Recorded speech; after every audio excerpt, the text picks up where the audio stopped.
3 weeks later, many months later.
All right. Good evening. Good evening. Good evening.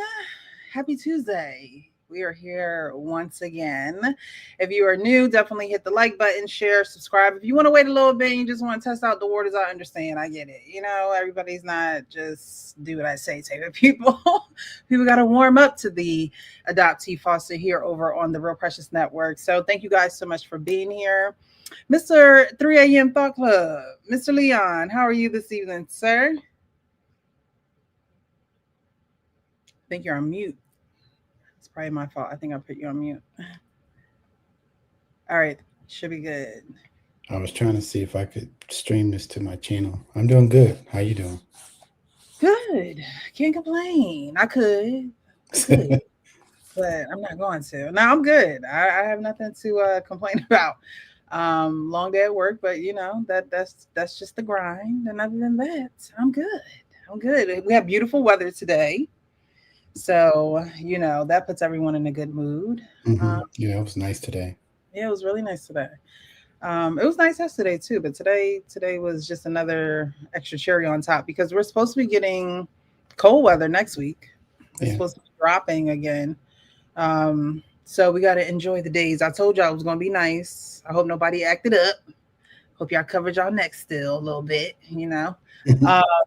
Yeah, because we're like in fake spring right now. So springing, springing up to what is to come. So hopefully, you know, we have a good summer, not too hot, but hot enough that we can have a good time, make memories.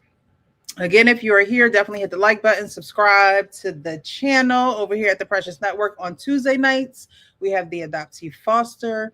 And on Wednesday nights, we're going to have the men's forum. We're going to bring the men's panel back. And so definitely tune in. And when you subscribe, you have to hit the bell, to get the notifications that we are going live. I'll post on the YouTube wall. I'll post over on the Adoptee Foster Instagram page. So definitely like that Instagram page or go over to the Real Precious official Instagram page. Look, it's being posted. Okay. I'm giving y'all the information. I'm giving you the invites. We just say, come on over, hit that like button and enjoy. Definitely engage in the chat. These conversations that we have over here on the Adoptee Foster and that we're going to have on the men's forum, you know, they're engaging videos, but especially for the Adoptee Foster, just because it is a dynamic of family that everyone does not experience. However, people do experience it in different ways, and they may not call it adoption. You know, we had who do we have on last week? King Smith. He was on last week, and you know, he described his family dynamic in which He doesn't know his biological father, but he didn't know that the man that was raising him wasn't his biological father. He took on the responsibility when King was very young. And so, in my eyes, that's a form of adoption when someone that is not blood related to you steps up and takes that spot or takes that place and takes that responsibility. Now, adoption really is a paperwork dynamic as well. So, I say it's a form of adoption because adoption is paperwork where you are legally responsible for a child that is not yours. If you are a step parent and you come along and you're with the child's mother and you say, okay, I'm going to raise this child like he or she is mine, that's not necessarily adoption. That is just in the step parent tier of parenting. However, those thoughts and feelings, stepchildren can relate, in a way to our stories in a way. Parenting and going through being a child while being parented in any dynamic is not the easiest, and it's not a linear process. And so we welcome it all. So definitely engage, ask questions. If you have any questions about adoption and foster care, Leon and myself were both adopted and in the foster care system. And so we will definitely highlight those comments and questions. So we got World Class. I don't know if he's here now. I think he posted that earlier, but we hit that like button, subscribe. I know you already subscribed, but hit the like button, get the engagement up. Let the algorithm know we here. Okay, Fishing the Fit.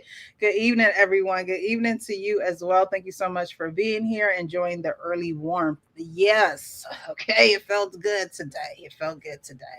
I'm like, dang, I gotta turn off the heat. But then next week, I feel like I'm gonna have to turn it right back on. It's one of those things where it's like, come on now, get consistent already. Thank you so much for being here. Hey all, welcome and thanks for joining us. Yeah, thank you for being here. All right, so tonight I have a video, and I know you guys all saw the thumbnail of the girl. She's not really crying in the video. I just want it to be a little dramatic, okay? However, she does answer a question of if she would ever foster or adopt, and her stance comes from being an adopted child, being a biological child who has been the sister to adopted siblings.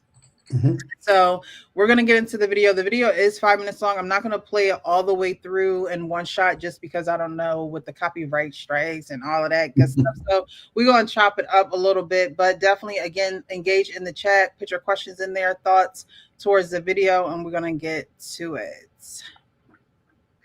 I wanted to come on here and kind of talk about why I would never ever adopt and I would never ever foster children, and I'll explain.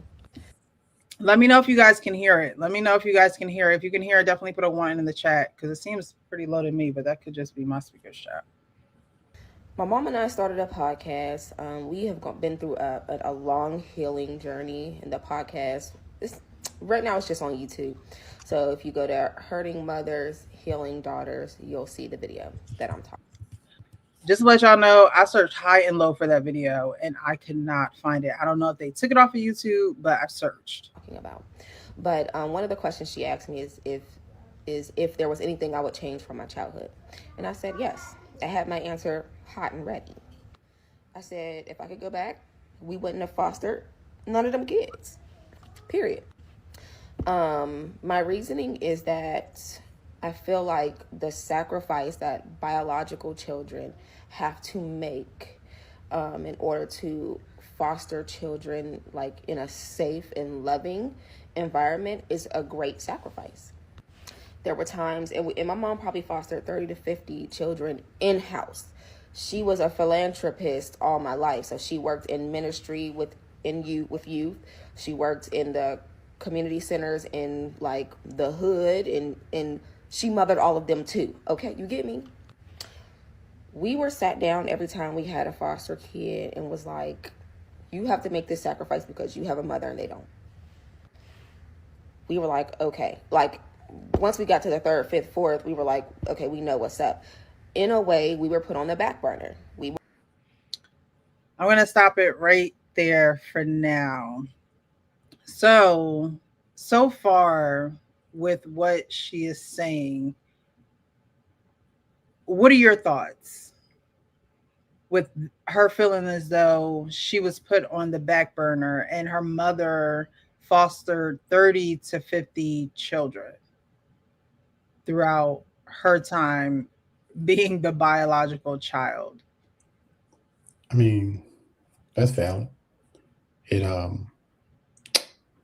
somebody, at some point, someone's gonna have to sacrifice, like in the family, like especially like if you're married and you adopt a kid, um, the husband sometimes will have to take a back seat to the nurturing part of what goes on, at the beginning, because the mom is trying to build that bond, right? Like, so she's trying to make sure that, you're okay, every day. Like, it's a never ending, cycle. I mean, you know how it is every day, just, you know, getting those, um, everybody will have to sacrifice something at some point, because at at the beginning, like, yeah, the biological kids might have to, um, take a step back, but then later on down the line, I think that they will get that attention that they need at some point, but like not, I don't know, it's different. Like, I see your point. Yeah, I can definitely see her point. I wasn't too much on the track with you when you said that the dad got to take a back seat to the Well, when I nurturing. say take a back seat, I'm saying more than likely the mother plays a more nurturing role in the upbringing of the child, especially like if it's a young child. Um, like Now, in are my you thinking biological child or adopted child, or it doesn't matter? adopted child. So like in my case, my dad worked like when I was growing up. So like my mom, she was mostly taking care of us. So like she was, teaching us our ABCs. We were watching Sesame Street. We were watching. We were doing all that stuff. Learning. I think that at some point people take sacrifices. I mean, she has a valid point. It's not to go un unlistened to. Um, but like she said, they had 30 kids. Like, that's a lot. 30 to 50 kids. Wow. Yes. And yeah. And I agree. I agree that, her feelings are valid. So, for what we've heard so far, I believe that her feelings are valid because when you have that many children in a home with and it was just her mom. So, I've seen this video a couple of different places. I've seen it on Instagram and then I went on TikTok where she originally posted the video and, Mhm. I just went through the comments. Again, I was trying to find the podcast that she said her mom did because I really wanted to hear her mom's side of the story and to see if we could, dive into that as well. But I could not find her video. It's called Hurting Mothers Healing Daughters on YouTube. If y'all can find it, send it to me. Okay. I could not find it. Now I did find a podcast where I thought the girl looked just like this girl, but only with makeup, like done up. And this girl is, very natural in her, natural state in this video. And I'm like, are they the same people? I couldn't really tell, but no, they listening to their story because I watched their podcast for a little bit to see if they were the same people and listening to Mhm. their background, it wasn't the same as hers, and I was like, okay, that's not her. But it seems as though her and her mother have gotten to a place where if they, put that Hurting Mothers Healing Daughters YouTube video out, they have gotten to a place or are getting to a place where they can actually have this conversation. My question would be, and with foster care, it's pretty much if you're available and if you're available. If you're available and a child needs a home and you have, Yeah. dedicated your life, or you have signed up for foster care, or you want to help children, as long as you're available. And I hate to say it in that simple terms, because there are other things that go into it. However, people do fake the funk. So you just don't know, you don't know what is going to happen, in that home, especially a fostering situation, because foster care is temporary. And so a lot of people do it for a lot of reasons. Of course, there are people who feel as though people foster children for the financial gain of it all. Mhm. Um, she was a single parent fostering all of these kids. So, one can think that, okay, well, maybe she wanted to help the kids. Like, that's a valid reason to foster.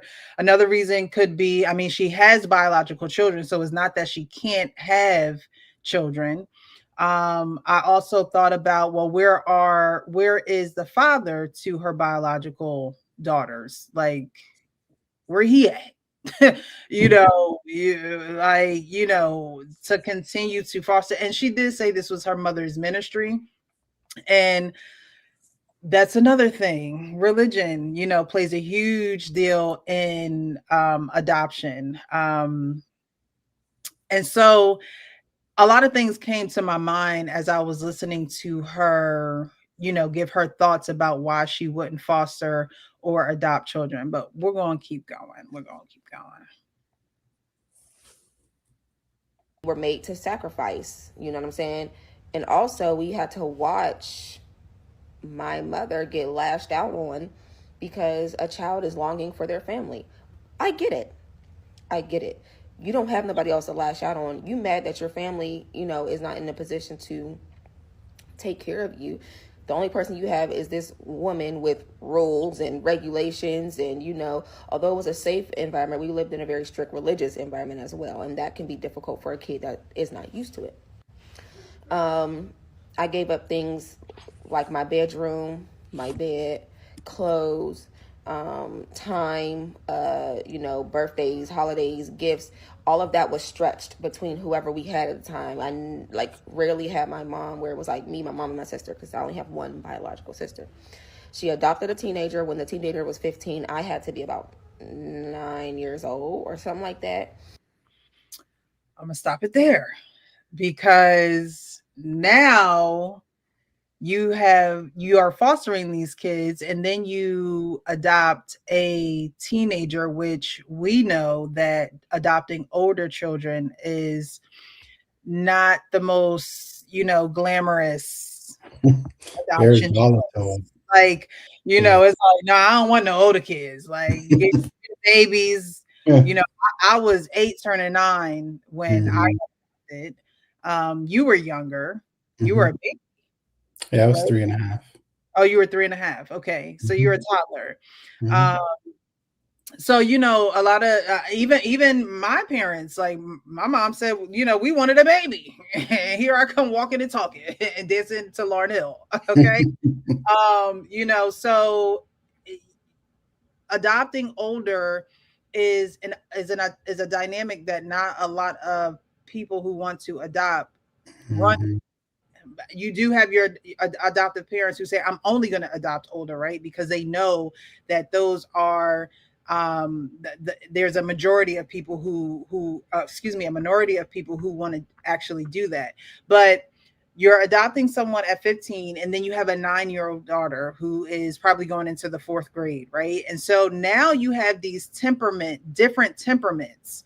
You have an elementary student and a what, ninth grader. Yeah. So it's like, now mom has to worry about the different, and then they all girls. I mean, I have to say anything else. Shout out to the ladies and things like that. But we all know that, at this point in time, they probably all got that visitor, monthly visitor. We know that adopting a child someone else's child, someone else's biological child, right off the bat, this child is just not going to be like you, which means the child has to adapt to the home that they are adopted to. So, what do you think about that dynamic when she was talking about, the time being stretched and sharing her clothes and that, you know, in my opinion, it's like, okay, well, if you had if you had 30 biological siblings, you would have had to do that. You know what I mean? But what do you think about now bringing in a 15-year-old into the dynamic where her mom had never adopted kids until the 15-year-old? Um, I think she was probably jealous. Mm, Um, because when you think about it, if you already got a sibling and your mom be like, "Oh, we're gonna bring in another sibling to into our family," um, at some point, there's always going to be some kind of maybe some insecurities that you may have, um, because the one kid is probably getting uh, more attention than they are at that time, and they don't, and at that age, they don't understand the purpose of that type of attention. Um, and it's very volatile to adopt someone at 15 because you don't know what they've been through. Like, for example, let's just say I'm just using an arbitrary number, right? Like, so I'm saying, let's just say they've been to 5 foster homes mm-hmm. and they're not all the same. Every foster home isn't garnered the same. They don't have the same rules. They don't have the moms don't have the same temperament, or one mom might not care if you don't go to school, and the other Right. mom's like, look, we're gonna get this schoolwork out, so you have those different dynamics in those parenting styles. So it just depends on like what she's been through, if she's been to any kind of therapy, things like that. I think yeah, all that plays a part into it. And you know at 9 years old, like how much are you actually going to understand, or like real, I mean, you understand some things, but like at some point, um really has to come back to the mom to really help her understand what's going on. Like, Mm-hmm. you know they obviously are being adopted for a reason. Whatever the case may be, they know that I'm capable of raising kids. So, I wanted to give this a shot and see if this is something, maybe this is my calling. Maybe, some people who have foster homes, they are really good foster parents and they can get that kid, to the next step. And then there's others, well, not so much. Right. So, like, I think it just depends on, what, um, you know, how things are perceived and how they go about things. And I think at some point you're going to get jealous, and um, yeah, like if you got a sibling that's like, let's just say you're not adopted. I mean, you're going to share clothes with your siblings Right. anyway. Like, what are we even talking about? Like, so I I, think I think I think that's a mute point right there. Like, Yeah, I mean, I think it just adds to yeah, her, I had to share, I had to share, I had to share, in which again, these videos I commend, we talk about the uncomfortable truths over here. We say them out loud, right? And so hmm, a lot of the videos that I choose are the videos where it's like people will look at these people and be like, girl, well, I mean, at least you're not the adopted one. Like,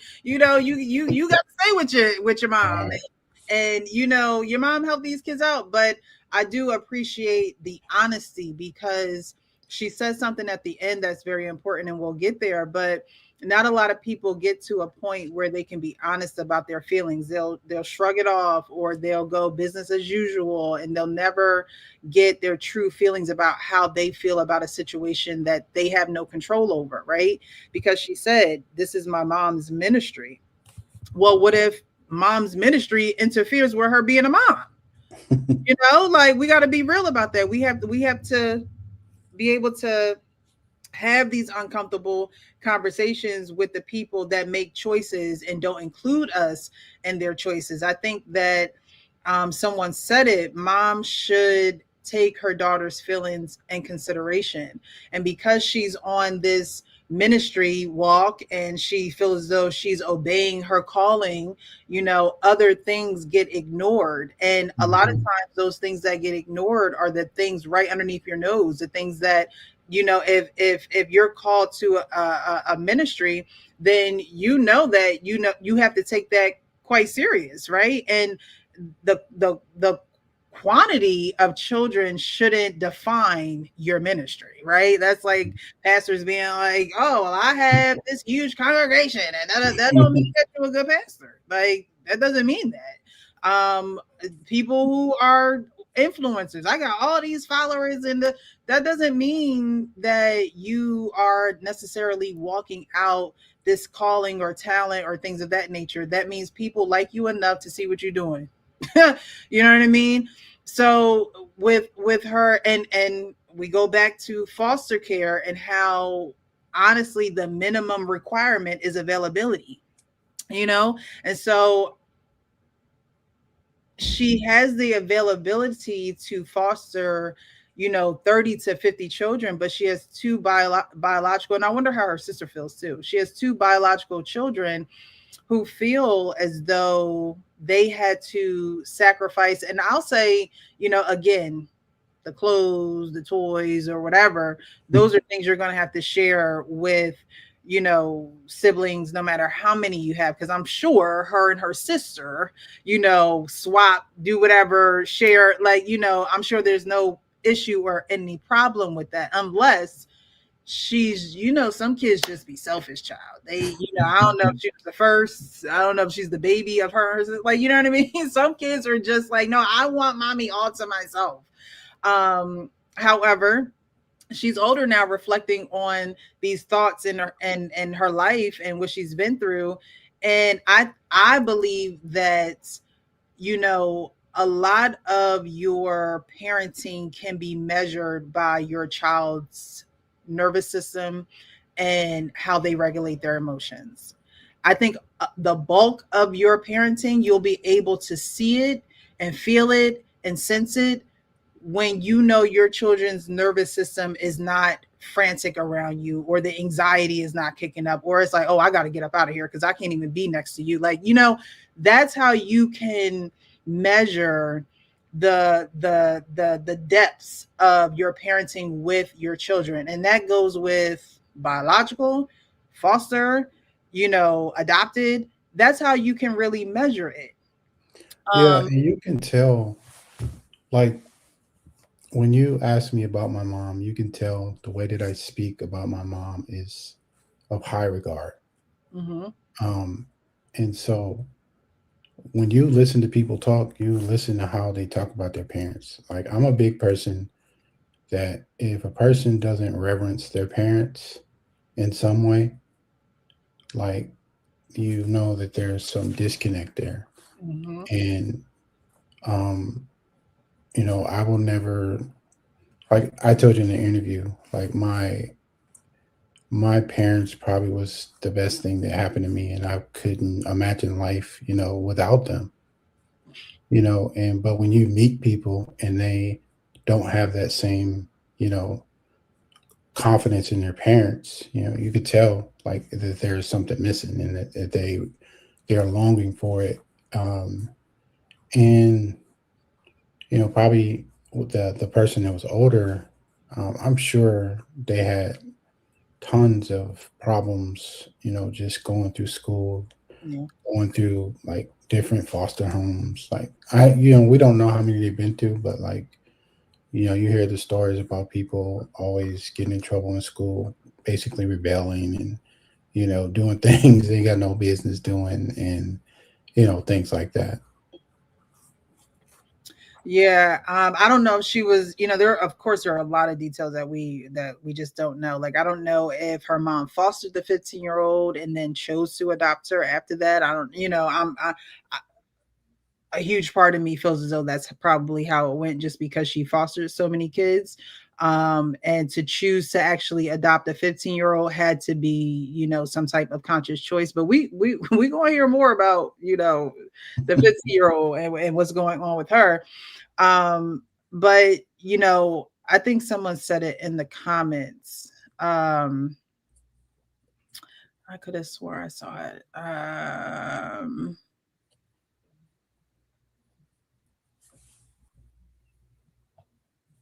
I don't see it. I don't see it. And I lost my thought. But we're going to get more into the video. Thank you guys for being here. I see a lot of new commenters, so definitely like, share, and subscribe. Like, share, and subscribe. We're going to get back into the video.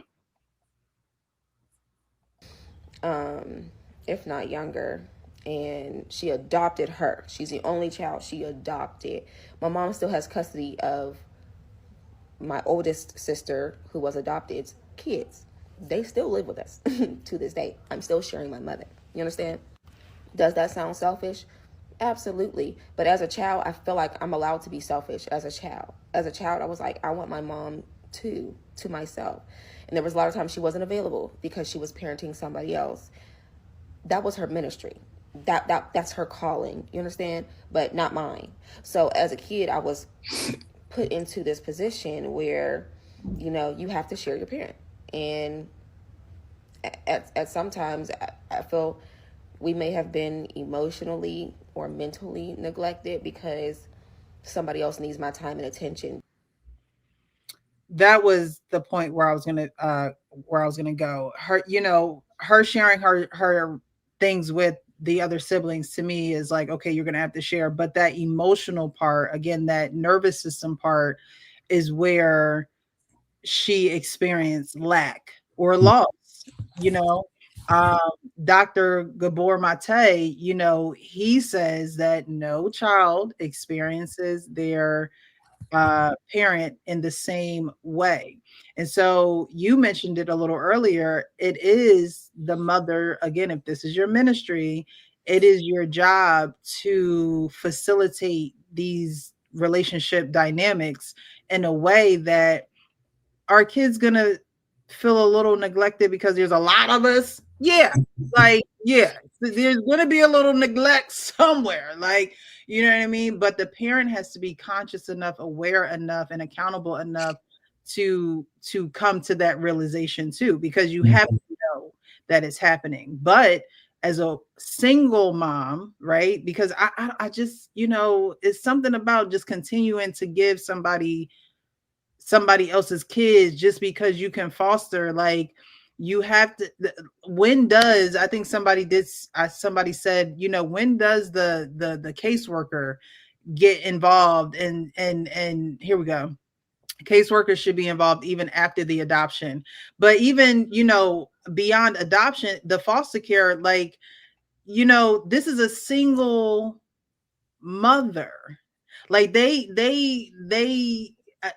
I wonder if single mother, like, how mothers who are on assistance and things like that, because they have so many kids, they can't work, I want to know more of the story of, why so many kids. And I'm not saying that, like, these kids didn't need help and things of that nature, because foster care, the purpose of foster care is to actually get the child to have the child reunite with their parents. This is supposed to be a time where the parent is getting themselves together in order to be able to care for their children, right? So, is it, is she the known person in the community who is just like, oh, take him down to Miss Johnson's, like, you know what I mean, like, Johnson's got him, and then the one girl got adopted, and then you heard her say that this now adopted child, the one that she adopted, has two kids that are living in the home with the biological kids and, and the mom. And it's like, now there's even more kids and we're still only dealing with one parent. You know, I believe that there should be two parents. And I know it doesn't always work out like that, but there should be some dynamic. Even there should, like, where is the male figure? Like, that's just not something that is talked about enough when it comes to foster care. Again, it's put them in an available home. And a lot of times there are a lot of single women struggling to either live alone, afford to live alone. I'm not saying that people don't have, the kindness in their hearts to take care of children. I'm not saying that. But when you see that it's always a dynamic of, the foster care home can be a single parent home, but when they get adopted, you would rather them get adopted into a two family home. You know what I mean? Like, you bring the children through a lot of different family dynamics, and all of it is just out of their control. Yeah, I think I guess statistically, like they would like if you were in a two parent home, right? Like, so because that most of the time that dictates stability. Like, you can one parent can work and the other one can stay home and do what's needed. Um but yeah, she has valid points. Like, she probably it was like a little bit selfish too. Like, I wonder, was she the baby? And that Mhm. has a lot to do with it, because, like, yeah, I'm 5 years old, then you bring in, somebody who's 10 or 11, and I was getting all the attention, and like now I'm not getting any attention. Like, what's up with that? Like, what are we doing? Yeah, and she had to continue to see it over and over and over again. And that's why it's important for you not to just open your home to children, but for you to get the assistance that you need. See, people go into parenting thinking, "Oh, I got this. I can do this. They just kids. I give them love and I give them care and a home and food and everything that they need." But most children really just need that emotional touch or that intimacy with their child. You talked about, men taking a back burner to nurturing, and I understand what you're saying because mothers breastfeed, they got to do those things that men just can't do, right? Those you just can't do it. However, it is important for the father to get involved. If you're going to choose to be a parent, you can't pick and choose what you do as a parent.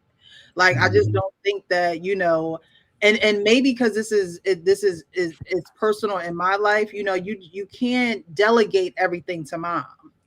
Mom didn't choose to sign up to be two parents. Right. You know what I mean? Like, mom didn't choose to be mom and dad. She Y'all got married and y'all chose to have children. And so you can't always delegate things to the mom. And so that in a situation like this where there's only a mother, is the mother given, and again, religion, here we go with religion. Let's go there, right?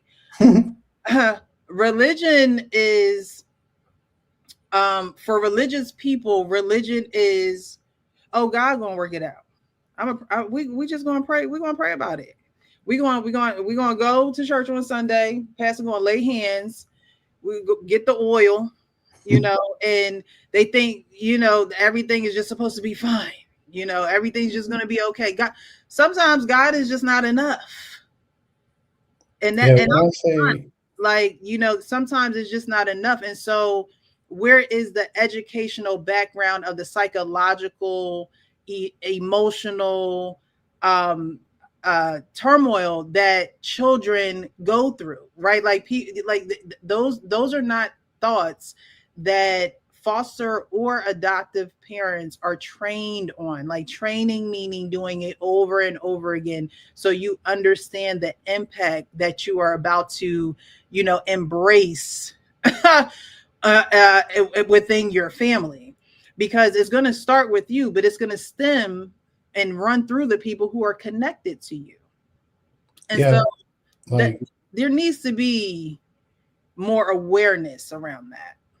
I think um you know how, I don't know, like when you went to college and they had you do those mock interviews and stuff. Like, you ever had those classes? I was an Um, English major. It was a lot of public speaking yeah, and all of yeah. that. So like I was in a class, it was called group theory. So basically what it was to like get you acclimated to working with different kind of people and different kind of attitudes, and also like doing mock interviews, or just working out how to resolve problems. And so I think like they should have some kind of interaction like that with the adopted parents and the kids that they're bringing in, and like try to understand like what their mannerisms are like, what their um like like you were saying last week. I think it was your cousin or your friend where they had the adoption papers, and they was basically saying how she was emotionally when the person came into the room, My and then sister. when they left. Hmm. um, I think that's important because does a person, when you see that person come into the room, does your anxiety level go up, or does it go down? Or when the person leaves the room, vice versa, are you more happy that they left, or are you more sad that they left? It depends on, like, there are a lot of steps. A lot of people don't realize there is a lot of dynamics into how you grow up, who you grow up around, the people that are put in your life, and how they pour into you. Like what outside of you getting food and clothes, what other things are they doing to help you become a better person? And what are they doing to become better, right? Like for themselves, because while the child is the focus, of course, and you're doing what's best for the child, you can only do what's best for the child if you're doing what's best for yourself as well. And when I say that, you know people train for games, people train for the Olympics, people train, to take certain tests and pass certain, you know certifications, or whatever it is that you're trying to do in life. You're going to want to get the education behind it, so you know what to do when you're put in certain scenarios and situations. Hmm. And adoption is not one of those things per se. I remember when we were going through the adoption process, I was not 8 turning 9 when I got adopted, because I went into the 4th grade. But what I can say is we had periods of time where our adopted, like we would go from North Jersey and come to South Jersey to stay with our adopted parents before we got adopted, like permanently. Like a trial run, basically. Yeah, and I didn't realize this was a part of an adoption process. Like when I tell you adoption rocked my world, like you couldn't have you like I just was not prepared for it, right? And Hmm. so me, when I would go, it was just like I would stand by the window just waiting till it was time to go, like to go back to North Jersey. And if that's the test phase, the test run, right?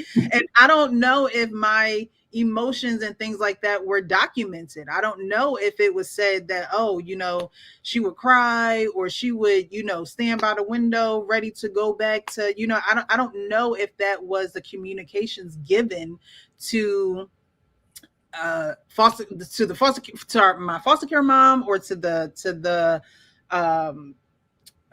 what are they, the caseworkers. Like, I don't know if that was information given to them, but I remember how that felt. And then as I got older, I remember that just being a part of the process, right? And so, it definitely needs to be more than a couple of overnight stays, because that's crazy too. Like, I'm literally going down the highway, leaving city life and all this grass, and you got to drive to go to the stores. You can't just walk to the corner store. Like, it was just a very It was a culture shock. It was. It really was. Like, I never forget the first time I didn't seen roadkill. I'm like, what is that in the middle of the road? Like, it. Like, what is happening? So there does need to be, some type of melting pot experience where parents are really throwing themselves into the culture of adoption, because we even talked about it a couple lives ago on Instagram, where it's just like, when adoptive parents adopt you, they want to say, you're my kids, you're my kids, you're my kids. And while that, is legally true, there has to be still a distinction of, we are adopted, and so you have to treat us like we're adopted. You can't treat me like I came out of your womb. Like, you can't treat, you know what I mean? Like, and I know that sounds a little harsh, but you have to get to know me for me, because I'm an individual who's a stranger to you. You know what I mean? And vice versa. And so there needs to be some type of melting pot experience where we have so much experience with, like, I'm just supposed to go down the highway and just trust you. Like that's how they put us in these situations. Like, just go ahead. Just go ahead. You be all right. Like, you know what I mean? It's like, can we get some level of, background with one another before we just, signing? I don't know. It's one of those situations where, as children, you really don't. And you talked about the dynamics of the age group, right? Like, she was 9 when she had this adoptive 15-year-old come into the home. So at 9, you don't conceptualize what's going on. As a kid, you're really going through the motions, right? You see what's happening. You don't know how long it's going to happen for. You don't know what's the reason. You don't know. And this is why it's so important for adults to really indulge into the adoption community, to know the feelings that you will never feel, right? That you have to be able to communicate with those who have those feelings, who have walked that walk, to really be able to embrace a community that you choose to break into. Like, you're choosing this. So if you're going to choose it, you have to choose it, right? Just like a marriage. If you're going to choose it, you gotta choose it, right? You gotta do everything to make that thing work. You know what I mean? You gotta do everything. And if you're not doing everything, then what are you doing? It's the same with adoption. I always compare it to marriage, because you're literally joining people from different backgrounds and saying, all right, you gotta make it work. You gotta make it work. And I think it's more imperative, like, for people who get adopted, and vice versa, for people to, like you said, connect and really get to know one another. That's crazy. Like, you were driving on the weekend and going to a different house, and I'm telling you, don't know where nothing is, and the whole experience. Even the picnic that they had for us, it was just like I said, like, I just thought that I was going somewhere to have fun, eat a couple hot dogs, hamburgers, do some little arts and crafts. Next thing you know, it's like, all right, this is it.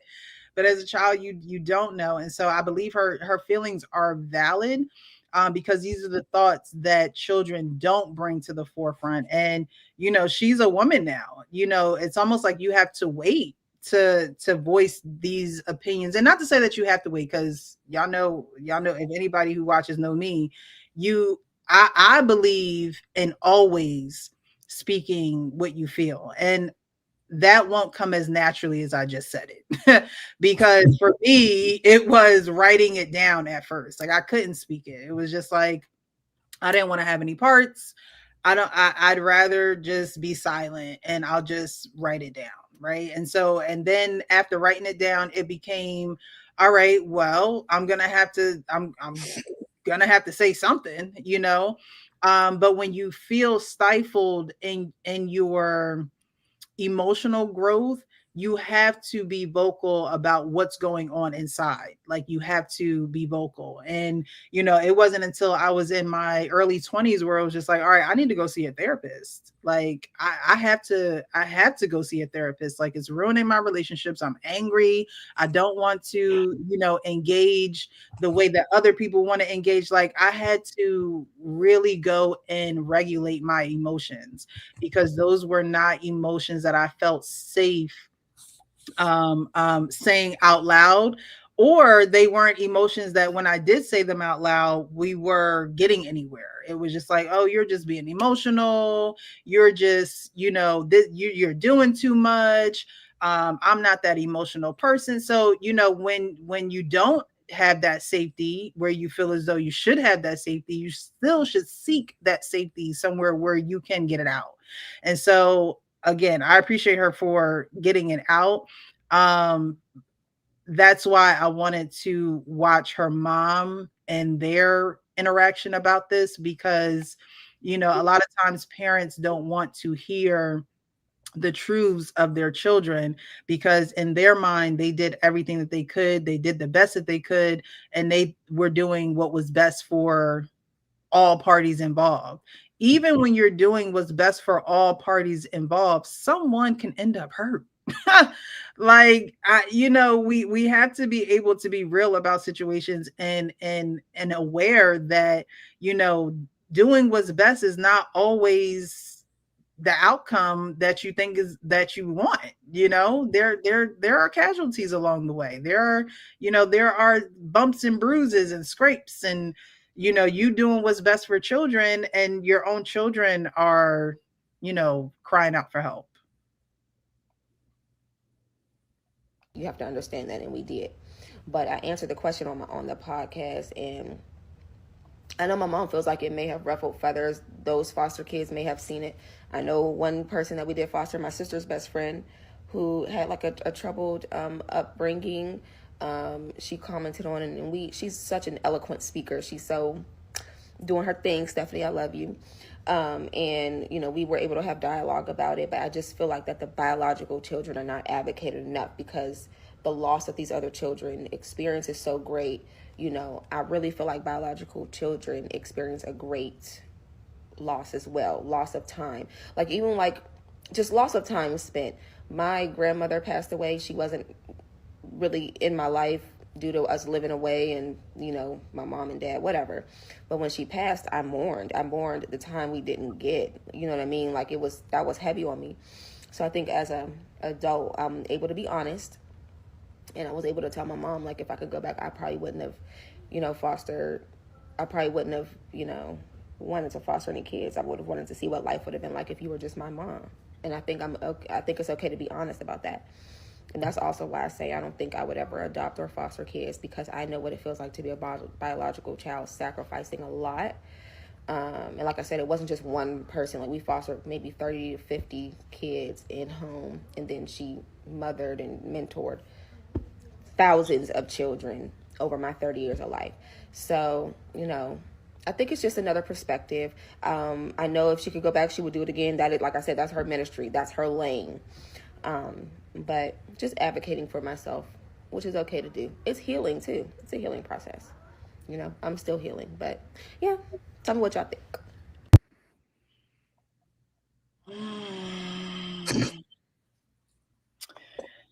She's old enough now to be honest, you know, and some people never reach that point. Some people never reach the point where they're honest with the adults in their lives about what has hurt them or what has impacted them emotionally or spiritually. I want to play this other video that kind of speaks to that. And, you know, I think that if parents are watching, definitely take note to this video because I agree with her.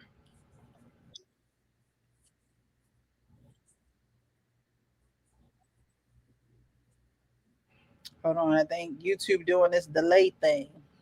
Let me see. StreamYard. StreamYard. That's not do the whole thing. Are you serious? Okay, here we go. Sorry, y'all. I don't think there should ever be an expiration date on your child being able to come to you and telling you that something bothered them or hurt them. Let's not have expiration dates. That's not do the whole thing. Are you serious? It's been 30 years and now you're bringing this up. No, there's no expiration date. By the way, if you don't think you've ever hurt your child in any way, Right. there's no way. We've all done it. We've all made mistakes.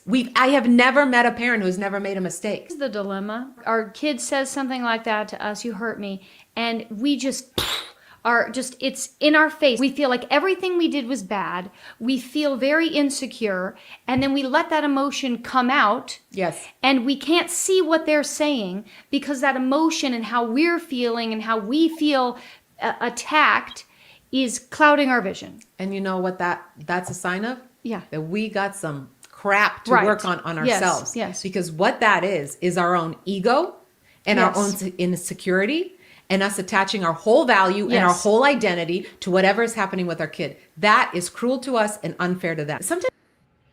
So, what do you think about what they're saying so far? Do you agree, or do you think that hey, parents did their job raising you? You're an adult now. If you need help, get some help. Like, do you agree with what she's saying? I totally agree. Mhm. Like, there ain't no expiration date on my feelings. Like, if you hurt my feelings, I'm going to tell you. Mhm. But I'm going to tell you in a way where I'm not do my best to try not come off as, being antagonizing or, like I told you before, me and my mom, we talked about a lot of things. And, I would kind of come to her. I'd be like, hey, I want, something's on my mind. I want to talk to you and I want to get your opinion, and whatever is bothering me, I would tell her and she would give me her opinion.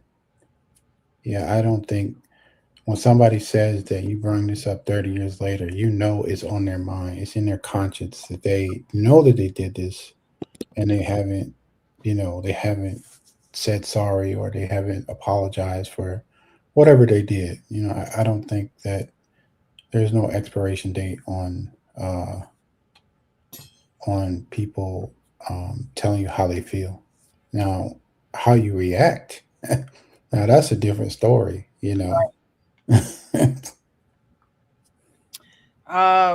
Yeah, I agree. There should definitely be no expiration date on letting your parents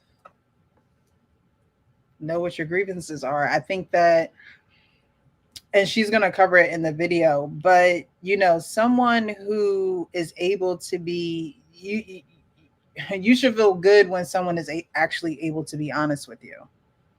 And I think a lot of times people don't experience pure honesty, so they don't know how to address someone in pure honesty, because those who were raised like in the 60s, 70s, they were raised, it was like, it's a hard knock life.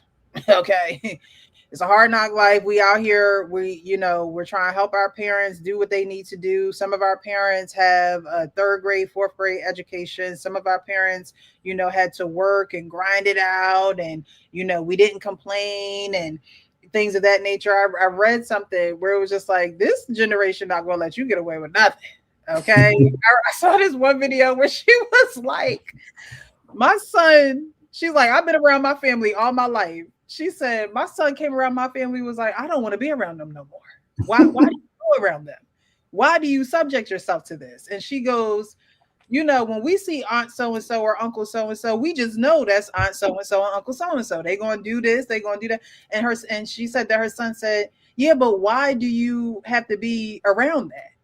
And she goes, because these are the family functions. We just ignore Aunt so-and-so and Uncle so-and-so. But I related so much to that video because if you know something is wrong and you don't speak on it, then you're an accomplice to the wrongdoing. You in your soul you're okay with the outcomes or how people act, or not addressing things. That was another thing that in that generation they just didn't do.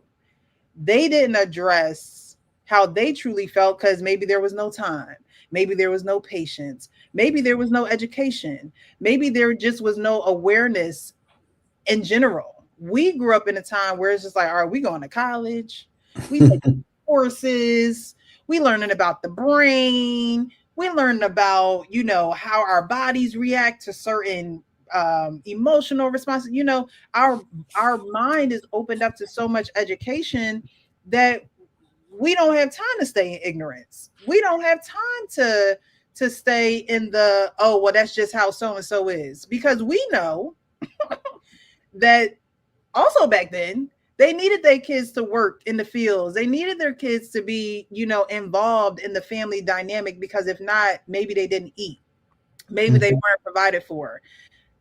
But in a world where, technology, we were just talking about this technology and things are advancing, people don't feel like they have to stay around those who won't address the truth, right?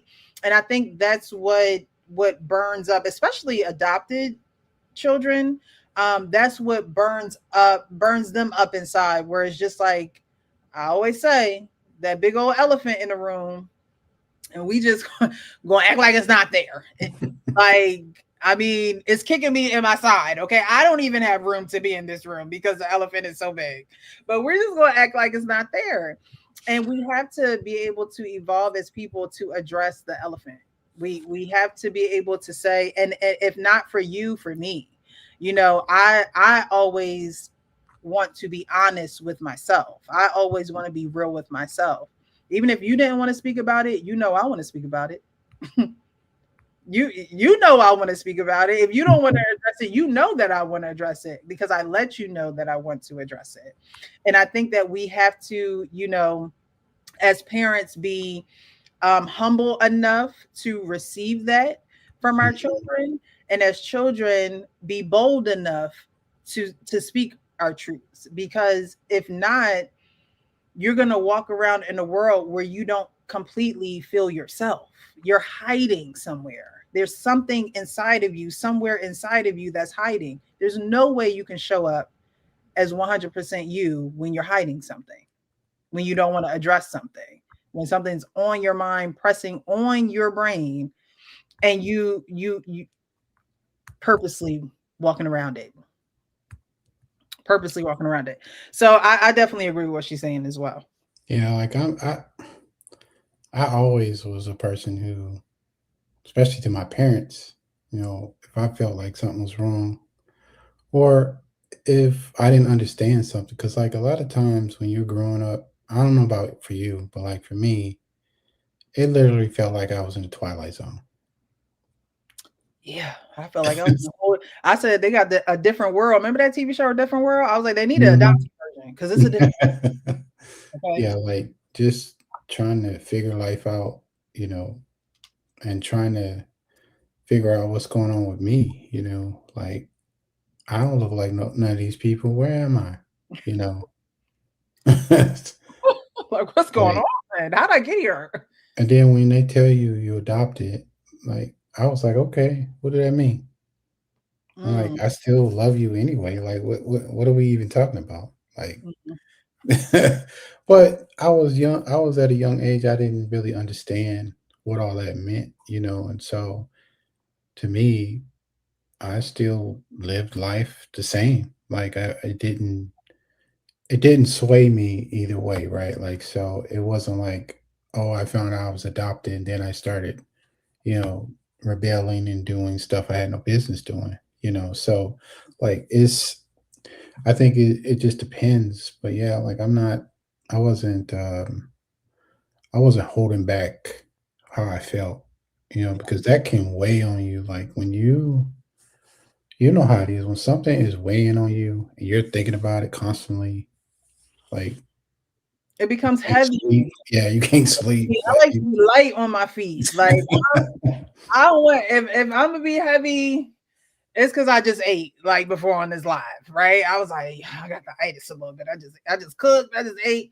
That's the heavy. I want to be, and even that's going to go. That's not even permanent. Okay, it's just a food baby. It'll be gone.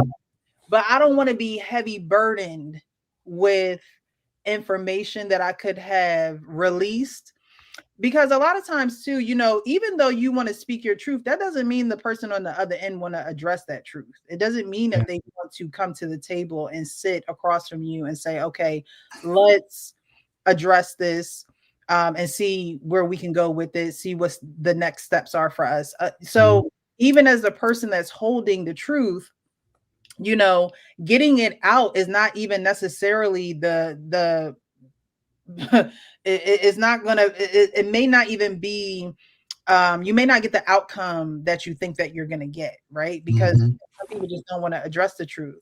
But you do need to let people know how you feel, because I think certain people do need the burden or the heaviness of sitting with themselves with that truth, right? So let's just say I had, a truth. Oh, Leon, you did X, Y, and Z that hurt me. You may not say, you may not say, okay, let's talk about it. Let's, sit down and then kind of go step by step how we got here. You may say, oh, okay, well, that's how you feel, right? Now we may be in a situation where you just may never hear from me, right? And in your mind, it's like, dang, I don't even hear from her anymore. We just don't talk. You reach out. I have, nothing to say, nothing to give, because I feel like if the truth not going to be addressed, what if we're not going to address the truth, I don't need the small talk. I don't need the pleasantries, as they call them. The hey, how you doing? And no. And so I do feel as though that sometimes the truth does need to be told so people can sit in the truth that you gave them, because maybe they're not ready to address it, right? And we can't force anyone to address something that they're not willing to address. However, I do think you should teach people how to treat you, right? Someone said it in the comments. I think the hardest. Oh, you don't want to show? Oh, there we go. I think the hardest thing, Chelsea said it. I think the hardest thing I had to learn to do was set healthy boundaries with family, and that's because there are so many people in prior generations who were not comfortable setting a boundary. And setting a boundary is expressing your truth. You did X, Y, and Z that hurt me, and so you don't get X access. That's a boundary. Or a boundary is teaching people how to treat you, and it's not necessarily how to keep people out, but it's really how to keep people in your life. A lot of people think that boundaries are made to keep people out, because it's not necessarily that they're not going to have access to you, but you need to let people know that there are certain things that you will tolerate, there are certain things that you have the capacity for, and there are certain things that you don't have the capacity for and that you're not going to tolerate. And so if you do do those things, then you need to know what's going to happen. You don't need to be surprised. I'm gonna let you know. I'm gonna just let you know that this is not just a anything goes zone, and that has to be set with family too. Just because your family doesn't give you a pass, in my mind, it don't, and I think that in families where it does, there is a lot of passivity that happens in those families because people are fearful of being honest about how those family members have done to impact now my well-being. And people have to get to a point where, everybody's well-being is not priority. Your well-being is priority. And if it's going to be priority, you need to make it priority by saying, this I can't allow this. What you allow will continue in any relationship you're in. What you allow will continue. And, those people will get the point. They will understand, like, oh no, I can't even do that with Precious. Like, she's not even gonna go for that because she already done told me. Yeah, it needs to be like that, because a lot of people think that they can stretch it with you or test the waters, and you need to be able to be firm in who you are because that's now people know how to deal with you. Yeah, they want to see how far they can push your buttons, or what will you allow anything, or um, you learn that as you grow, and you grow up, and you see where people are trying to push you in ways where you ain't really trying to go, and really those people, you know how to distance yourself from them, because you don't you know you don't really want to be around people where they're not trying to elevate with you. They're just trying to stay like in one place, and that's something I'm not trying to do. Yeah. I think that when people respect your boundaries, that's a sign of love, right? That's a sign of love and respect. If you tell me not to call you after 9 and I stay calling you at 9:30 and 10 o'clock and be like, oh, it's only a half hour. No, 9 is the cutoff. Okay. If I keep doing that, I am not going to gain any type of trust from you, because I'm doing the things that you say that you don't like, right? Any relationship, it's like you're doing the things that I don't like, and I told you that I don't like those things, so why do you keep doing them, right? uh Hmm. and to me, that's such an elementary concept. You learn that in the sandbox, like, okay, Charlie don't want you hitting him, stop hitting him. So it really doesn't get more complex as you get older, but as adults we throw the hard stuff in there thinking that it has to be so hard, and it doesn't. You stick to the script. Treat people like you want to be treated. But some people don't want the truth, and that's just the truth. Some people don't want the truth because they don't want to have to face the truth, because then they don't have to look in the mirror and look at themselves. And so, those people that don't want the truth, you also, as a person that is, expressing the truth, have to understand that some people don't want to change. Some people are okay in their dysfunction, or in their lack of support, or lack of nurturing, or lack of awareness of who you are as a person. There's a saying that says some people are committed to misunderstanding you. They're committed to that, because if they had to understand you, they would have to get on the same page as you at some point in time. And getting on the same page means I have to admit I didn't understand. I have to now see how to understand, or change my ways so I can incorporate and be inclusive of who you are in my life. Some people don't want to elevate like that. And we, as the people who are elevating and growing, and wanting to grow every day, looking to grow every day, we have to realize and sometimes leave people where they are. Either they're going to catch up or they're not. But I'm not going to sit here and continue to try and get you to, be aware, or elevate who you are as a person to, to be in my life. Like, who am I? Obviously, you don't think that I'm, worthy or important enough to do some self-reflection. I think everyone that comes into your life shows you a little piece of you that you have to tweak or improve, or even just take a glance at. you know and if we don't take the opportunities to do that when life presents it, we might be missing out on some stuff. Hmm. We're going to keep going with this video. Sometimes it's hard for a child to do that. Especially if you have a good relationship in general, because they don't want to hurt you, but there's this thing they're carrying. Don't you want them to share with you? Don't you want them to come to you? Would you really rather they suppress it? Instead of thinking it as, oh my gosh, this is screaming that I'm a bad mother. Why not instead look at it as, wow, what an opportunity for me to mend something. What an opportunity for me to get even closer with my child. And also, what an opportunity for me to model to them. Yes. That all of us will make mistakes. And when they're parents someday, they will make mistakes. And we can own it. And we can apologize. And we can learn. And we can grow. And it will only make our relationship stronger. If your child is coming to you and saying, Mom, I want to talk to you about this thing that really hurt me when I was a kid or whatever, I would take that as a compliment. How many kids don't even want to have a conversation with their parent because they're done? That's right? a great way to look at it. Think of it as a It's compliment. a compliment that they want to be vulnerable with you. Yes. They want to talk to you. Yes. They want to That's mend good. things. Them coming to you is a sign of, I want us to be closer. I want to put this thing that I've been carrying behind us. Amazing. Amazing. They're right. I totally agree with that. I totally agree with that. You know, you have to be able to look at it that way. You know, I think sometimes, you know, there are pessimistic people in this world. I don't know. I got to side eye them.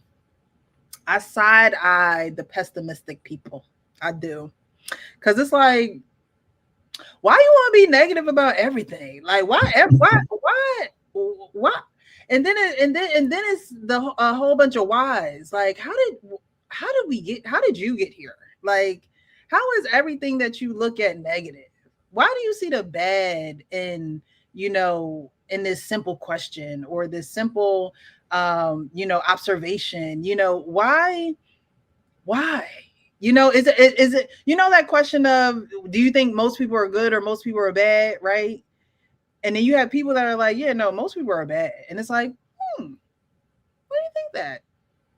But then you do it when you know, are most people good? So I feel like, you know, the pessimistic people, I side eye them because I just see no growth. Like, that's just what I see across the forehead. No growth. And maybe that's a pessimistic view, but when someone is perpetually pessimistic, I don't see any growth. Where's the growth? You know, I'm someone that likes to encourage and give fresh ideas and let's do it this way, or, you know, if this way not working out right, let's do it this way. And some people are just like, no, it's just I'm never going to be good at that. They just don't like me.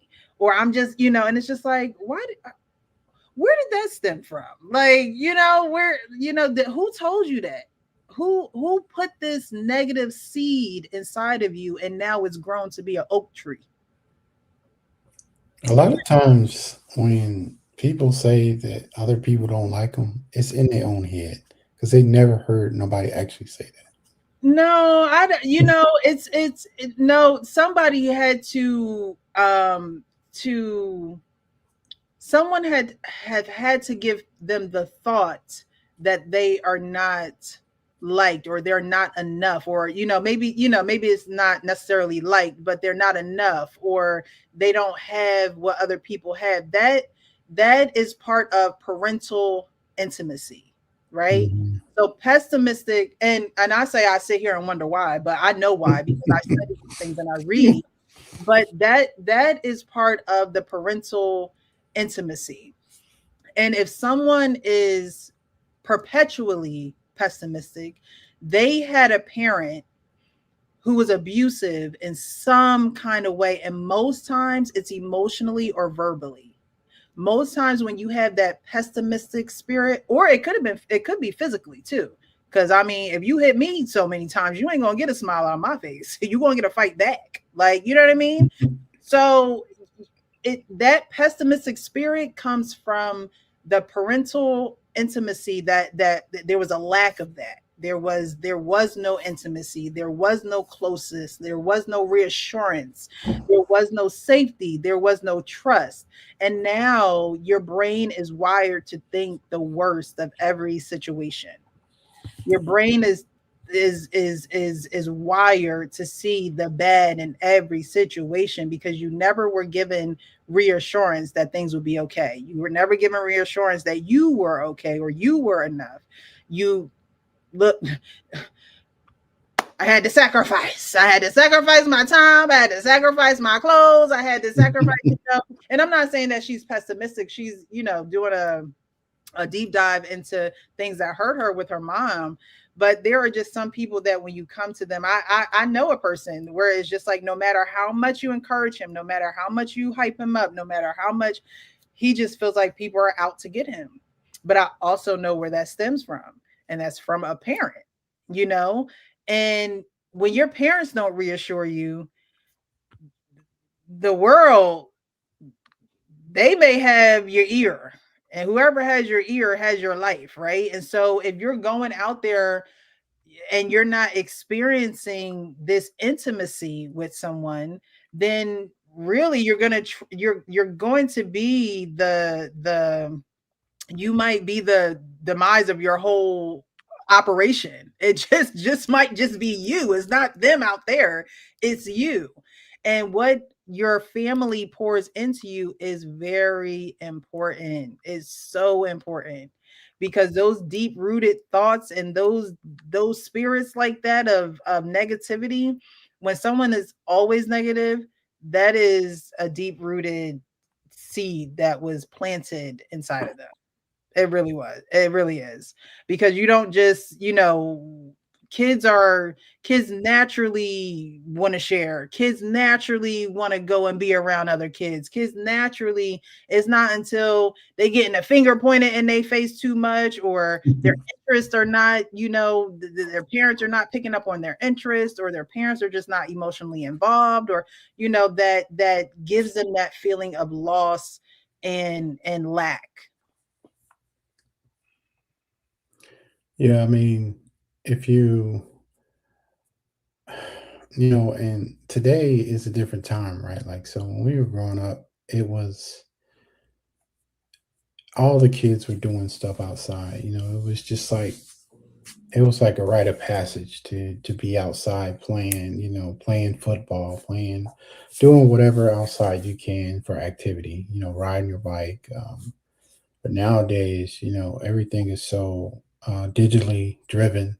Um, you know, they just give them an iPad and say, get out my face, instead of like limiting that time, saying, okay, I'm going to give you 45 to 50 minutes on the iPad and then we're going to do some family time, Right. and not, really stick to that, not just do it for like a month and then, let it go to the wayside. Right. Because they're going to think, that's how all kids grow up is they got an iPad in front of them and that's not the case. So yeah, it's those videos are definitely interesting, especially the last one. I think is big that you get out those deep emotions when you can, when you're able to. Not saying that they're going to be resolved right away, but at least you let someone know, hey, this is how I'm feeling. This is, basically, what are you going to do about it? I wanted to bring this up from Chelsea. I felt like it was safer being pessimistic because if I'm realistic, I can't get hurt. Um, I don't know. I want you to explain that a little bit more. I meant to I put the link in the chat. I don't know if anybody wants to come up. You don't have to show your face. You just have to show it in the back chat. But if you want to come up on stage, you definitely can. Because I'm reading this right. It felt like it was safer being pessimistic because if I'm realistic, I can't get hurt. But on the inside, your real feelings are now coming out as pessimistic, but you really know what's going on. Like, you know what I mean? Like how is that a front? Because if it's a front, that means it's in back of the real feelings, or are you just not addressing the real feelings? Is it a numbness? Um, because I think that's valid. Um, a lot of people are pessimistic instead of being realistic because if they're realistic, then it's like, okay, now I'm gonna have to, address. And I think somebody said something about rejection. Now I'm gonna have to address the rejection or address um, whatever the situation is. Um, and with rejection, that is so much that has to do with, even if it started earlier in the home life, that has to do so much of how much work you put into yourself, right? Um, you have to know. that you are enough. Like you have to know that you're enough. And it's like, okay, well, how do I know that I'm enough? And that's a training and a practice in itself, right? It could be as simple as y'all remember Issa Rae. What's the show that she was in? Insecure. Let's throw it back. I met Issa Rae in real life, y'all. I was in Miami and I was walking and I was like, Issa, is that you? Child took a picture with her and everything. Then everybody wanted to take a picture with her. But anyway, getting back to Insecure. She was this insecure, awkward Black girl. They were in LA, right? She worked for this organization called We Got Y'all, right?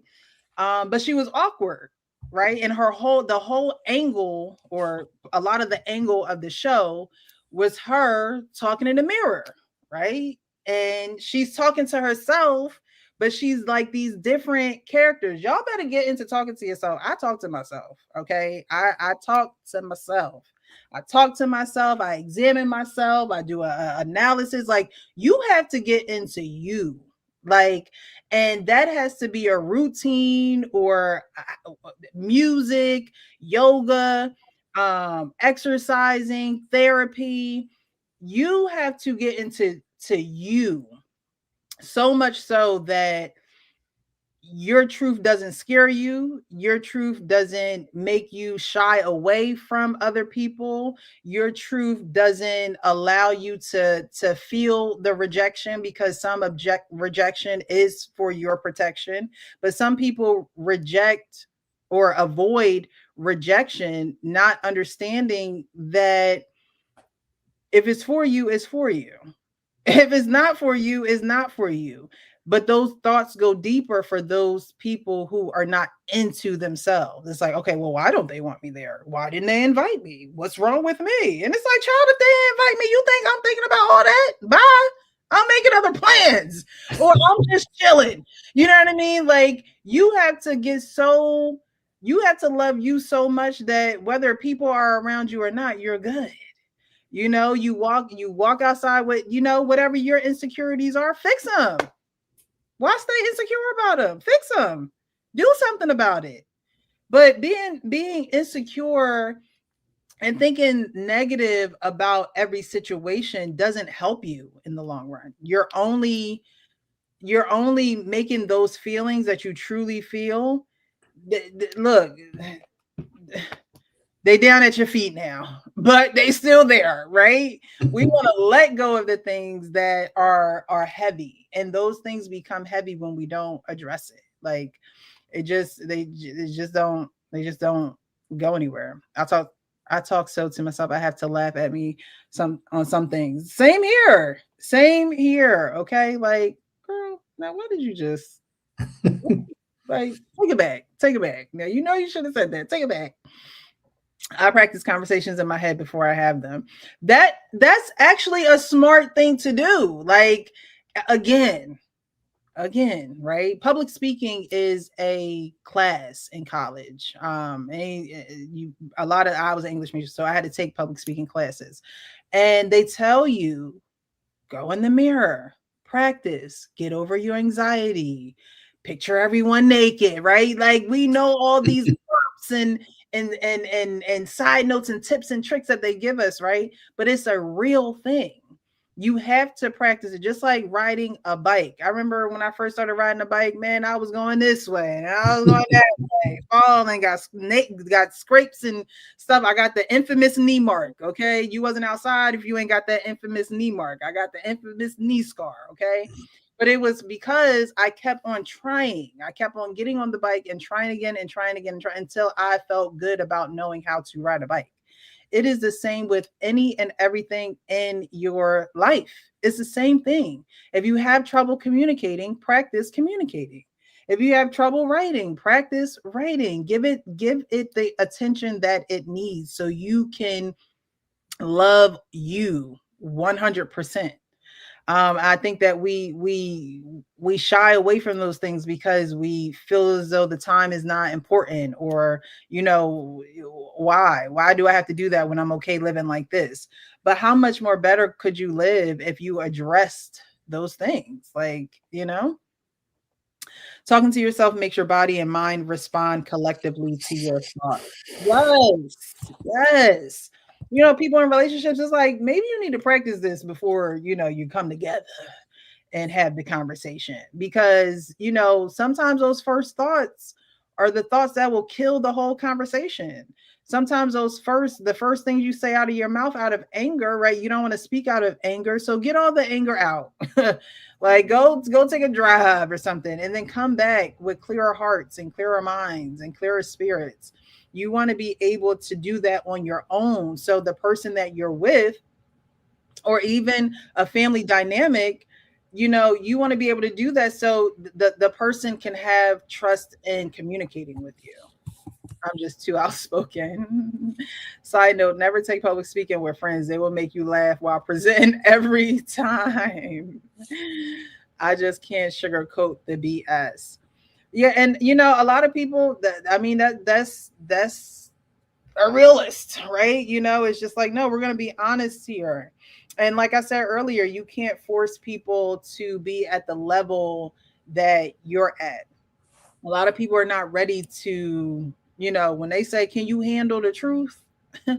That a lot of people can't handle it. And when I say they can't handle it, I mean they can't handle it to the point of the transformation that it's going to do for them. They would rather still live in the ignorance, because ignorance doesn't make you move. Ignorance doesn't make some people move. If I don't know something, then I am going to hurry to find out. I'm going to do my research. I'm going to ask questions. I'm going to do all of those things. But for some people, it's just like, I don't care to know anymore, or I don't care to grow anymore. I don't care to step outside of this person that I am, because I've been this person for so long and it's working for me. And so when you see things are working for people, for themselves, and it's not working for you, then you have to make the decision to deal with someone at the level that they're showing up. And if you're not going to show up at a 100% level, don't expect me to. I'm still going to be me, but now I know how to show up when I'm with you. You know what I mean? And that's okay too. It doesn't mean that you're, making yourself little to be around someone who won't grow, but you are fully aware of the situation, right? They say when people show you who they are, believe them. If you're showing me that you don't want to grow and that you don't want to evolve, then we're going to have to keep this very rudimentary, very high and by. Okay. There's no need to get into conversations where it might take us to a point where you might have to grow. You might have to get out of, your stubborn ways or your ignorant ways, and of course, hopefully when they get to that point, this doesn't mean that you hate people. This doesn't mean that you discard them. It just means that you deal with them accordingly. I think we have a listener. Good evening. Good evening. Welcome to the Precious Network and joining the show. How are you, Chelsea? I'm doing good. I hope you guys are doing well. Yes. Hey, Chelsea. Hey, 3 a.m. What's going on? What do you want to add to the conversation? I was just going to talk about what I said earlier about how just being pessimistic was sort of more of a safety, just felt like a safer option. Mm-hmm. I don't know. I think it was just a mix of things. I had a great childhood with my father. My dad is amazing, but he did have the pessimistic tendencies, and so I'm sure that played an effect. But then I also think maybe teachers also had an impact on me as well. Okay. Because I did have some teachers you know, those teachers that are just overly critical and they make you second guess yourself. And it starts to make you insecure and make you feel like you're not good enough. I think that played a part in it as well. Mhm. Okay, so it wasn't necessarily just at home, but another place where you spent probably more time there than you did at home. Yeah. You Yeah, know, for sure. yeah, that definitely plays a role. School. Yeah, I think that's some, you know, another part of what people probably don't look at is like the schooling as well that impacts the child. Mhm. Oh yeah. Yeah, schooling is definitely a huge one just because, the kids spend so much time there. And when they come home, it's, how was your day? Good. And then off to, either homework or at the school activities.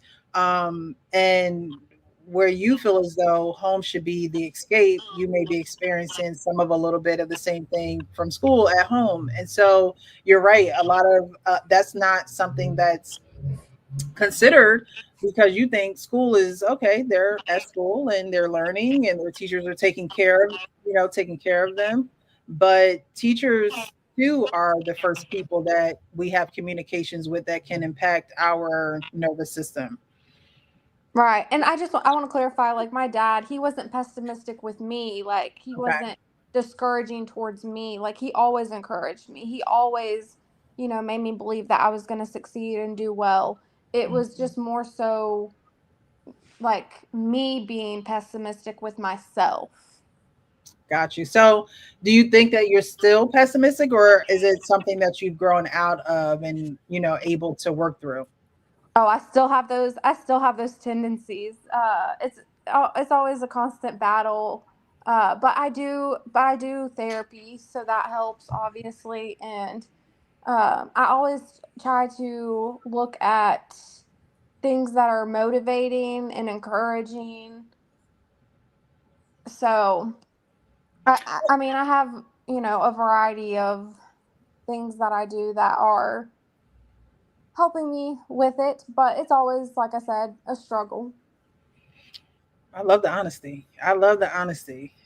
And I like that you have a toolbox. I always say that we all need a toolbox, a place that we can go to use certain tools to be able to pull us out of the things that we're aware of, right? There are some people that will stay in their ignorance and they won't build that toolbox because, again, it takes extra effort. It takes extra, you know, thinking abilities that you're not putting into place on the everyday settings.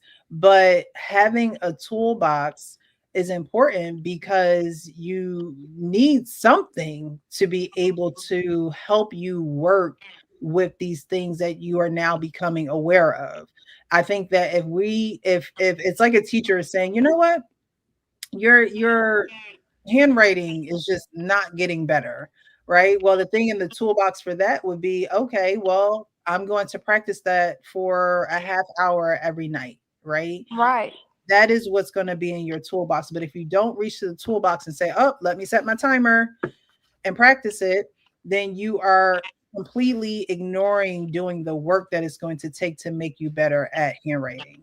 And so I'm glad that you're able to say, you know what, I'm still pessimistic at times. There are times where I'm still like it still hits me. However, I do have therapy. I do have my motivational quotes or, helps or, things that I read that help me pull me out of it because we're not going to be perfect. We should be progressive, right? You're not going to be perfect, but you should be to a point where it's just like, okay, I don't do this 5 times a week. Now I only do it maybe twice. You're not going to be perfect, but to be able to progress and see your progress, that's how you become a better you and you're able to walk in your fullness with your head held high even more. Because people who avoid that, they're not able to walk into a room and be 100% them because again, they're hiding it. They're hiding something. And when you're hiding something, you don't you don't want it addressed because you know that what it will take to address it, and you're just not trying to go there. So I'm glad that you're addressing it and you are filling your toolbox with tools that are helping you because do you have kids? No. Okay.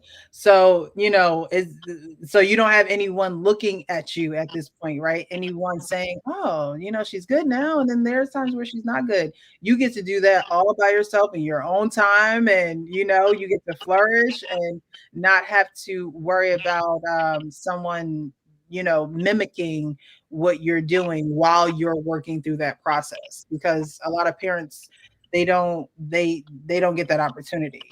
They have to kind of be better while teaching. And when you do that on your own, um, without having the responsibility there, you can you can then teach others and be better for yourself. Right, yeah. There's going back to what you said earlier, like there's a quote that I really like from Nick Saban. I'm really big into sports, but there's a quote from Nick Saban, and he talks about you have to do what you have to do to accomplish the goals that you have. You can't just do what you feel like doing. Um, you have to buy into the process of whatever goal it is that you have and do what you have to do to achieve it. So that's what I really, going back to the toolbox thing, that's really what I think about often is quotes like that to help me. Which is good. That's good because a lot of people that see to me, that doesn't make you a pessimistic person to me, but you have the tools, which means I don't see that side of you. Like, you know what Yeah, I mean? yeah. Like, that's the beauty in that when you can speak in a way where it's just like, it doesn't sound like you're pessimistic to me, but it Yeah, I'm a mix. sounds I'm a like mix. you are doing what needs to be done in order not to be that way anymore. So you're very self-aware, and so many people are aware, but they're not self-aware, because when you're self-aware, you do what you have to do for yourself in order to work through what you're now aware of. So I love your whole vibe, Chelsea. Yeah, earlier I was actually talking, going back to the teacher thing. I was actually talking about this very teacher that kind of made me pessimistic in a way, but she was just so overly critical of everything I would do. And it was to the point where, like, I don't know if you guys did current events and had to do it in MLA format, but this is how we had our current events set up, and we had to do it in MLA format. And I would do exactly what she said, and she would still say it was wrong. And it got so bad to the point where the assistant teacher was like, "Chelsea, I'm going to help you with this. If she tells you it's wrong, I'm going to say something to her." Well, sure enough, she helped me with it, and this teacher still said it was wrong. Mm. And it just felt like, no matter what I did, wasn't good enough. So, it really, it started giving me anxiety, made me pessimistic. So, Mm. yeah. And the crazy part about it is that situation, it had nothing to do with you. I know, I know. It had nothing to do with you. It was who she was as a teacher. And because you're the child in the class, under her supervision and under her guise and leadership, it gave you the stigma of whatever I did was never good enough, right? And now you're doing the work to not be pessimistic, because you know that there are people in this world that will try you, that will test you.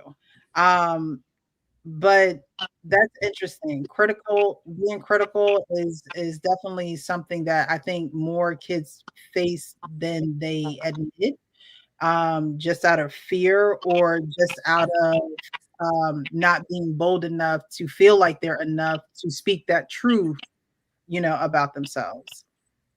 I So, did I did have a question for you both. Do you think therapy is a good idea for like as soon as a child is adopted, just automatically go ahead and get the child in therapy and then also do like family therapy as well? Go ahead, Leon. I'll let you go. I've been talking. Yeah, I mean, it's it's a part of the fabric of what you are going to actually, um, how you're going to raise this child.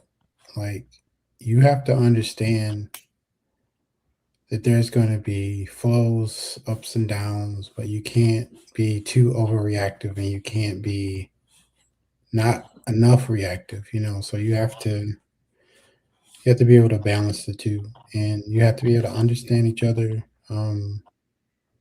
You imagine like you're adopting a kid and like you don't know anything about the kid. You don't know what they've been through. You don't know, like, depending on what age they are, right? Like, so if somebody's 12 years old, they could have been through a lot of trauma, and they may not talk about it, and you have to get them, either the parent has to get them to talk about it, or the counselor has to get them in some way in their counselor skills. They got to get their kid to be able to say what they've been through, and that's not easy because of all of the trauma that you experience mentally. So yeah, I definitely think therapy is needed on both sides. Yes, yes, and yes, and yes, and yes, and yes, some more. I definitely think that it is only because I always say adoption is similar to marriage, right? And most times when there is a break in the marital relationship, there's a third party that is needed for both sides to come. I'm just going to mute you, Chelsea, because oh, you already did it. Okay. Um, Most times there's a third party that is needed for both sides to come to the table to actually hear each other, because the third party is able to um, repeat back to. If you watch these therapy shows, there's one on Netflix right now. They they'll listen to the person speak and then they'll say, well, how do you feel about that? Or how does that make you feel? Or what are you hearing when he or she says that? They're asking questions and making observations. When you're in the relationship without the third party, you don't have somebody else saying, well, how does that make you feel? Especially, if you're not versed in communication. And most people are not necessarily versed in communication. Yeah, that part, blue therapy. Yes, I've been watching that. Most people are not versed in communication, and therapy helps you with that. All therapy is a tool, again, that you put in your tool belt to help you regulate your emotions and be able to communicate clearly. That's all. That's really all therapy is. I know so many people downplay it as if like, oh, I'm not going to therapy. I don't want them knowing my business. No, you need to know your business, because all the therapist is going to do is going to make an observation about your business and give you the tools necessary to handle your business. But so many people don't want the business out there that they don't get the tools that they need to handle business. So I completely think that it is a great idea to have counseling. And what I will say is, because when I was adopted, I think I shared this last time, or Leon, I know you've heard it. It might be new to viewers, but we went to some therapy sessions. I don't know if it was part of the adoption package, but it was only a few, right? And when I first got adopted, it was traumatic for me, and I was very angry at the time. So I didn't get anything out of those therapy sessions. I mean, they would ask me how I felt for the day and things of that nature. I remember some, exercises that they would do with me, but I wasn't ready to receive. And, we're women and we're receivers, right? I wasn't ready to receive that at that time. So what I would say is definitely have one on standby. Definitely have one that you can call, that you trust with your family, because a third party is always necessary when it comes to communication until you don't need the third party anymore. So that's what I would say. When you get hurt in sports, right? You go to physical therapist, you go to the trainer, you go to, somewhere where someone can help get you patched up, get you fixed, get you back into the motion of running or doing that sport again. And it's the same Mhm. thing in relationships. When there's a breakdown in communication, or where there's you're not on the same page, or a misunderstanding, you need someone to help you get back on that track again, or get back on the road again, to forward movement, and not necessarily staying stagnant because you don't want to explore those different options of people who are educated and trained to give you the tools. Yeah, there's a quote I love. It says, normalize going to therapy the way we normalize going to the gym. Okay. Yeah, Okay. that's one of my favorite quotes. And some people don't go to the gym. Yeah, So, some people won't even go to the gym. So, we have to fit those things into our schedule if we want to be better on the inside and the outside. Going to the gym, right? You're better on the inside and the outside, and on the inside it might be hurting, but you're gonna start looking better on the outside, and you're actually gonna start feeling better on the inside. It They go hand in hand. no gain, right? That's what they say. I played basketball growing up. No pain, no gain. It's just one of those things where you just have to put the work in. And if you're not going to put the work in, you're not going to get the results. So I definitely agree with that. We had some comments that I did not highlight. I starred them, but I didn't highlight them. Chelsea, you said I always wanted to get into adopting because of how I prioritize the psychological aspect. And honestly, you don't even have to necessarily adopt to do that. You can, become a big sister. You can become, or before you get to adopt. I'm not saying that you don't have to adopt, but if you want to even just, tip your toe in the waters, like we were talking about earlier, immerse yourself into environments where there are adoptees who need, someone who is committed to psychologically breaking down what the child may be going through, or what the child may be facing, or just being an a ear that the child can trust. Because just because kids get adopted don't mean that they always trust, the people that adopted them, because they're strangers really to them.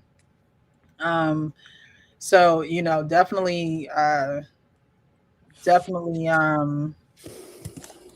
explore those options too. Yeah, I was a big sister for 3 years, loved it. Yeah, like you get a bond with children, and it's like a mentorship, like mentoring, right? You don't necessarily have to permanently and legally change your life to be a part of that world. There are kids that go through so much. I'm part of a mentoring group, and these kids go through so much. And we had a talk with one girl, and we let her know, like, we're here, you got us if you want us to sit down with you and your mom. And they go through so much, and you don't necessarily have to bring them into your home to make an impact, because they're going to reach out to you wherever you are, as long as you make yourself Mhm. available. Yeah, I actually have a friend. He's a teacher, and he is a big brother. He is part of the Big Brother program, Mhm. and he was actually just going to an event the other day for one of those kids. So yeah, that would be something that I like. I know that there's probably a need for it in like my community. Well, Yeah. obviously there's a need for it in so many communities because you look at the adoption crisis that's been going on for years now, it seems like. Yeah, there's no there, and I can't say there's no programs, because there are programs. Um, However, they're not advertised. There's not advertised like concerts are. Get your tickets. be front row or whatever. It's not advertised in that manner. And so we have to be the voices. They're having an adoptee. I have to register for that. Did you register for that yet? We're on Oh, yeah. the adoptee meetup. That's in, when is that? In August? No, it's in October, I believe. I believe Oh, it's in October. But and it's for adoptees to meet up now. Of course, we're grown adoptees at this point in time in life. But I believe they have them for I know in my town they have different programs, but they're not always like some of them are just for like kids who are in homes where it's just like they're not necessarily adopted, but they're living in a communal space with one another. They may have aged out. I know I did a civic engagement project in college on that and homelessness, right? So homelessness could be a result of a child aging out of the system. And so there's so many dynamics. Kids face they are in so many different dynamics and complex situations that they need the encouragement and mentorship like never before, especially in the age of social media where trends are very prevalent. And because children don't have the mental or emotional stability, they will go along with the trend that may end their life. Um, so like I said, it's not, these gatherings are not advertised like concerts. They're not advertised like, going to the new Dave's Hot Chicken or whatever. Like just not. You're not gonna hear a commercial about it on the radio. You have to do your research. And that's one way that this community is underserved because you have to do so much digging on your own, that these resources are not just out there easy for you to find. Yeah, I think being in church, like that was one way for me to like learn more about adoption. Because otherwise, it just doesn't get talked about. My stepmom, I mentioned it before on one of your Instagram lives, but my stepmom, she was adopted, but she was adopted as a baby, and her and her brother, and then my mom, my grandmother passed away when my mom was young, and my mom and my three uncles, they were going to be split up, and my mom and one of my uncles, they actually went into a foster care system for a short amount of time, and until my great grandparents intervened, and they said, no, we're going to take all the children to live in one home. So they Okay. had like 15 kids in one house because my great grandparents had 11 kids. wow. Whoa. Yeah. So whenever that one girl was talking about like feeling like neglected, that was definitely the case for my mom. Like, Yeah. I mean, I'm sure all of them experienced that at one point in time because there was just so many kids in the house. Yeah, I mean, with 11 kids, how they say, you're good when your kids are making a whole bunch of noise, but it's when they get silent, where you like, what they doing? With Hmm. 11 kids, how could you keep up with all them noises? Like it's just like, all right, child, the middle one could take care of the youngest one, and the Yeah, old, that's honestly how it went. it's like and most times when families are this big, it could be circumstantial like that, right? But a lot some people have big families to help with the family, like, you know what I mean, they want to keep it in the family, they want to, and that's admirable for them to not a lot of adoptees have um that opportunity to be reunited with birth family. It may not be their mom, it may not be their dad, but it's birth family, right? And so your great grandparents did what they had to do to keep the family and the family. And that's Yeah. probably an episode that we need to have too, where it's just like after we got adopted, years go by and we're meeting siblings, and it's like, well, why couldn't Aunt so and so take this? Why couldn't Aunt so and so, adopt us? Did they know about us? Did they know? Like, Those are thoughts that adoptees think, because it's like, why do I have to go to strangers? Like, where's the rest of my family at? There got to be more of y'all somewhere, you know? But yeah, 11, 15, 16. She fought, the lady in the video fought with 30 to 50 kids. Like, that is a lot of children. Yeah, I just couldn't imagine. It's a lot of personalities. You're going to experience that parent. Every single child is going to experience that parent differently because they're a different child. They're all different. Yeah, I'll never forget the story of like my great grandpa took the kids to one of the candy stores and he forgot one of my aunts. And so they would always tell that story. But I mean, when there's so many kids to keep up with, I mean, it's bound to happen at some point, I guess. Like, wow. It's definitely bound to happen, but hey, they, you know, having a big family has its ups and its downs. Okay, it definitely does.